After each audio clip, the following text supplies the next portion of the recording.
కార్తీక్ దీపం సీరియల్ శుభం కార్డు పడేదానికి దగ్గరలో ఉంది. అంటే ఎస్ అనే సంకేతాలు అయితే ఎక్కువగా వినపడతాయి.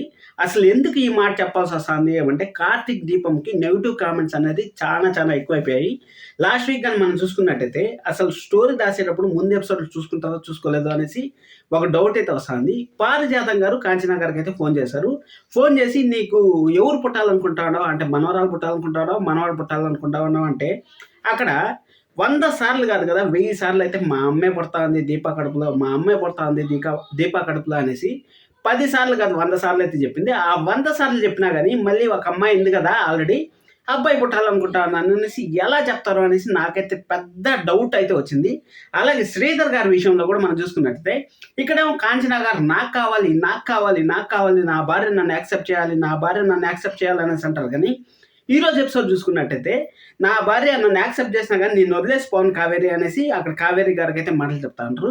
అసలు సైడ్ క్యారెక్టర్కి వచ్చే ఇంపార్టెంట్ హీరోకి కానీ హీరోయిన్కి కానీ అస్సలు ఇవ్వట్లేదు. అలాగే విలన్ చేసే తప్పులు, విలన్ తప్పుల పైన తప్పులు చేసుకొని పోతా ఉన్నా కానీ ఆ విలన్ కనీసం అంటే కనీసం ఒక పొరకు పళ్ళలాగా కూడా, అంటే పొరకు పళ్ళ మనకి ఏదో ఒక రోజు ఉపయోగపడుతుంది, అలాంటి పొరకు పళ్ళ అంత పని కూడా విలన్ పైన రివెంజ్ తీసుకోవాలని అయితే ప్రయత్నించలేదు. ఇంతకుముందు సంక్రాంతి లోపల అన్ని ప్రాబ్లమ్స్ క్రియేట్ చేసేసి అన్ని ప్రాబ్లమ్స్ సాల్వ్ చేసేసి ఆ ఇంట్లో సంక్రాంతి పండుగ మనం అందరూ కలిసి గ్రాండ్గా జరుపుకుందాం అనేసి మనకి ఎప్పుడో ఏప్రిల్ అయితే చెప్పాడు.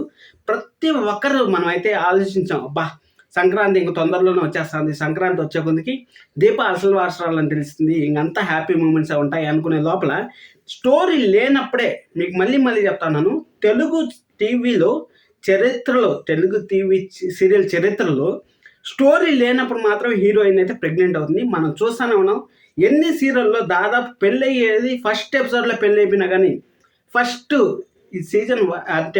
ఎపిసోడ్లో పెళ్ళి అయిపోయినా కానీ సీరియల్ ఎండింగ్ వరకు హీరోయిన్ అయితే ప్రెగ్నెంట్ అయ్యే ఛాన్స్ అయితే లేనే లేదు. ఇప్పుడు మిథున దేవా ఉన్నారు, ఫస్ట్ వీక్లోనే పెళ్ళి అయితే అయిపోయింది, సీరియల్ పెళ్ళి అయితే అయిపోయింది, కానీ ప్రెగ్నెంట్ అయిందా అస్సలు ఇంపాసిబుల్. అలాగే మన గుండెంట గుడిగంటల మీనా ఉంది, ఎన్ని సంవత్సరాలు అవుతుంది పెళ్ళి అంటే దాదాపు మనకి 550 ఎపిసోడ్ ప్లస్ అవుతుంది. అలాంటి టైంలో మీనా కూడా ఇంతవరకు అయితే ప్రెగ్నెన్సీ కాలేదు. అది అయిపోయిన తర్వాత సపోర్టింగ్ యాక్టర్స్ కూడా ప్రెగ్నెన్సీ అయితే రాలేదు. అలాగే బ్రహ్మముడిలో కూడా దాదాపు మనం చూసుకున్నట్టయితే 800 ఎపిసోడ్ల తర్వాత మన కావ్య అయితే ప్రెగ్నెన్సీ అయింది. అలాంటిది కార్తీక్ దీపంలో 500 ఎపిసోడ్లకే ప్రెగ్నెన్సీ ఎందుకు రావాల్సి వచ్చింది అంటే వాళ్ళ దగ్గర స్టోరీ లేకుండా స్టోరీని అటు ఇటు తిప్పి డ్యామేజ్ చేసుకుంటా ఉన్నారనే కామెంట్స్ అయితే చాలా చాలా వినపడుతున్నాయి. అసలు ఏం జరిగింది అక్కడ అనేసి క్లారిటీగా అయితే మీకు ఎక్స్ప్లెయిన్ చేస్తాను. అసలు ఏమి స్టోరీ, అసలు ఎండింగ్ ఎలా వస్తుంది, ఎండింగ్ ఎలా ప్లాన్ చేస్తారు ఏమనేసి మాట్లాడుకున్నాం. ఫస్ట్ ఆఫ్ ఆల్ ఏం లేదు బా, ఇప్పుడు అసలు వారసురాలు అనేసి మన కార్తీక్ తెలిసింది, అలాగే దీపాకి తెలిసింది. దీపాకి తెలిస్తే సరే ఈ రోజు కాకపోయినా రేపన్నా తెలుస్తుంది. ఇంట్లో సమస్యలు ఉన్నాయన్నారు, ఇంట్లో సమస్యలంతా సాల్వ్ చేస్తున్నారు. ఇప్పుడు మ్యాక్స్ జోష్న నమ్మేదానికన్నా కార్తీక్ బాబుని ఎక్కువైతే నమ్ముతా అంటారు. అంటే కార్తీక్ ఏ మాట చెప్తే ఆ మాటకు శాసనం. అంటే జోష్న మీ మనవరాలు కాదు, అందుకోసమే జోష్న ఎన్ని కుతంత్రాలు చేస్తా ఉందని ఒక్క మాట చెప్పినా కానీ అది కంప్లీట్గా వేరే అయిపోతుంది. కానీ ఆ మాట ఎందుకు చెప్పట్లేదు? ఇక్కడ కాంచనా గారు అయితే లాస్ట్ వీక్ అయితే ఫుల్ విలన్ లాగా అయితే ప్రవర్తించారు. ఫుల్ విలన్ అంటే కాంచనా గారు ఇంకా ఫుల్ విలన్ అయిపోయారు. ఇంకా అసలు సీరియల్లో ఆపలేము అంటే అత్త కోడల మధ్య పెద్ద చుచ్చు రాబోతుంది, అలాగే కొడుకు అమ్మ మధ్య పెద్ద యుద్ధం జరగబోతుంది అనేసి ఎన్నెన్నో ఎక్స్పెక్టేషన్ పెట్టుకున్నా. అంటే సెంటిమెంట్ వర్కౌట్ అవుతుందేమో, అంటే అత్త కోడల మధ్య మళ్ళీ యుద్ధం రాబోతుంది, కాంచనా గారు చాలా ఓవర్ యాక్షన్ చేస్తూ ఉంటారు అనేసి మనం అనుకునే లోపలే ఈరోజు జస్ట్ దీపా వచ్చింది, అలా అత్తయ్య నేను ఆ ఇంటికి వెళ్ళాలి అత్తయ్య అనేసి ఓవర్ యాక్షన్ అనేసి చాలా మంది అయితే కామెంట్స్ చేస్తారు. ఆ ఓవర్ యాక్షన్కి దాదాపు 100 లైక్లు 200 లైక్లు అయితే వచ్చాయి ఇన్స్టాగ్రామ్లో కానీ యూట్యూబ్లో కానీ. అక్కడ చాలా ప్రాబ్లం అయితే క్రియేట్ చేస్తారు. అక్కడ ప్రాబ్లం క్రియేట్ చేస్తే అక్కడ ఇంక ఏం చేస్తారు చెప్పండి? లాస్ట్ వీక్ అంతా రాసుకున్నారు కథ అంతా. అంటే సౌర్యానైతే ఇంకా శౌర్య విలన్ అయిపోతుందేమో, అసలు అమ్మ ఏం వద్దనేసి పాంబులు పగలగొడుతుందేమో, సామాన్లంతా పగలగొడుతుందేమో అనేసి ఎన్నెన్నో ఆశలు అయితే పెట్టుకుంటాం కదా. ఇప్పుడు ఒక స్టోరీ ఒక లైన్ ప్రకారం పోతుందంటే ఆ లైన్ ప్రకారమే ఎవరైనా సరే ఆలోచిస్తారు.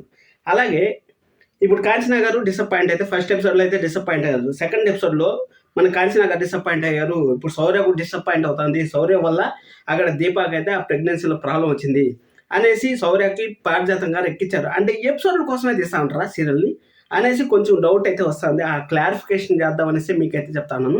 ఇప్పుడు ప్రజెంట్ అయితే మళ్ళీ దీప అయితే ఆ ఇంటికి పోతుంది. ఆ ఇంటికి పోయిన తర్వాత సుమిత్ర గారికి ఏదో హెల్త్ ప్రాబ్లమ్ అయితే ఉండేటుంది. అంటే మన దీపాన్ని చెక్ చేసేటప్పుడు వచ్చింది కదా, దీపాన్ని చెక్ చేసేటప్పుడు మన సుమిత్ర గారికి వాళ్ళ ఫ్రెండే డాక్టరు. వాళ్ళొచ్చి "నువ్వు ఒకసారి రావాలి సుమిత్ర" అనేసి అంటే, అక్కడ నాకేమి నేను బాగున్నాను, నాకేం అవసరం లేదు అనేసి అయితే చెప్పింది. అక్కడ తాతగారు కూడా ఒక మాట అన్నారు. వీళ్ళు మనం చెప్పినా గానీ ఎవరు మాట వినేవాళ్ళు లేరమ్మా అనేసి అయితే చెప్పారు. నిజంగానే ఎవరు మాట వినేవాళ్ళు లేరబ్బా. కార్తీక్ మాట దీప ఇంటిందనుకుంటారు, దీప మాట కార్తీక్ ఇంటిందనుకుంటారు. కనీసం కార్తీక్ వాళ్ళ అత్తనే చెప్పింది కదా, "రే కార్తీక్, నేను చూసేటివన్నీ నిజాల్లాగా అనిపిస్తా ఉన్నాయి, కానీ నిజం కాదనేసి ప్రూవ్ చెయ్యి" అనేసి వాళ్ళ అత్త చెప్పింది. అలాగే మన దశరథ్ గారు చెప్పారు, "మా జోష్న నడవడిలో ప్రాబ్లం వచ్చింది, కనీసం దాన్నన్నా కనిపెట్టి ఏం జరిగింది" అనేసి. అది కనిపెట్టలేకపోయినారు. మొన్న మొన్న జోష్న 2,34,00,000 ప్రాపర్టీ కొంటే ఆ 2,34,00,000 ప్రాపర్టీ గురించే మర్చిపోయారు.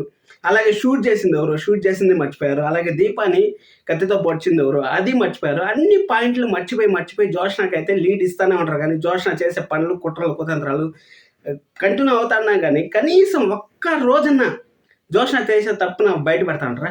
జస్ట్ కార్తీక్ బాబు ఒక్క మాట అంటా ఉంటారా? సుమిత్ర గారు చంప దెబ్బలు తప్పించి జోష్నకి ఎలాంటి యూజ్ ఉంది చెప్పండి? కార్తీక్ దగ్గర నుంచి కానీ, దీపా దగ్గర నుంచి కానీ ఒక థ్రెట్ అన్న ఉందా, ఒక భయం అన్న ఉందా? అంటే భయపెట్టాలి. భయపెట్టాలంటే అసలు వీళ్ళ దగ్గర స్టోరీ ఎంత డెప్త్ ఉందంటే, ఆ అమ్మాయి గడగడ వనకాలి.